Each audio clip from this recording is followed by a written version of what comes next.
नमस्कार साथियों। जिस तरह से हम देख रहे हैं पूरे देश भर में वोट चोरी करके ये बीजेपी सरकार सत्ता में आई है। ये वोट चोर है जिन्होंने गद्दी ली है और हम डिमांड करते हैं इन वोट चोरों को गद्दी छोड़ने के लिए, क्योंकि इन्होंने लोगों का विश्वास तोड़ा है।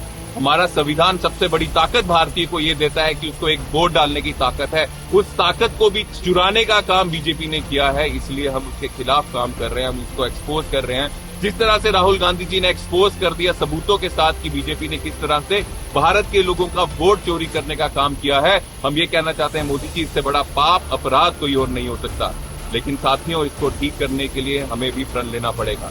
आज इंडिपेंडेंस डे के दिन हम प्रण लेते हैं कि हम अपने देश के लोगों के वोट की रक्षा करने का प्रण लेते हैं, वोटों का रक्षक बनेंगे। इसके लिए आज मैंने अपने बूथ पे अपने लोगों के घर घर जाके वोटर लिस्ट पकड़ के वोटों की वेरिफिकेशन की है कि कितने कोई जाली वोट यहाँ तो नहीं आ गए हैं।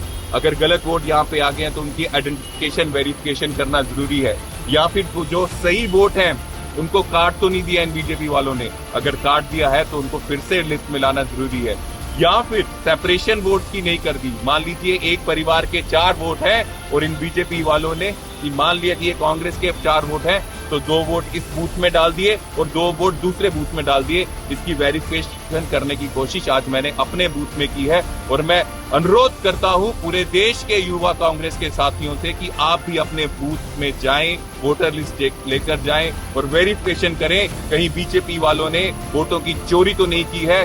ये देश के लोकतंत्र को बचाने का और सबसे बड़ी ताकत जो संविधान हमको देती है वोट की ताकत, वो लोगों को ये ताकत से बचाने का और ये ताकत रखने के लिए हमें ये काम करना पड़ेगा। और सबसे पहले हम ये प्रण लेते हैं कि हम वोटों की रक्षा करेंगे, वोट की चोरी को रोकेंगे और सबसे पहले ये काम अपने बूथ से शुरू करेंगे। मैंने ये करके दिखाया है। मैं प्रण लेता हूँ कि मेरे यूथ कांग्रेस के साथी भी जल्द से जल्द इसलिए अपने बूथ में जाकर बूथ की वोटों की वेरिफिकेशन करें। धन्यवाद। जय हिंद।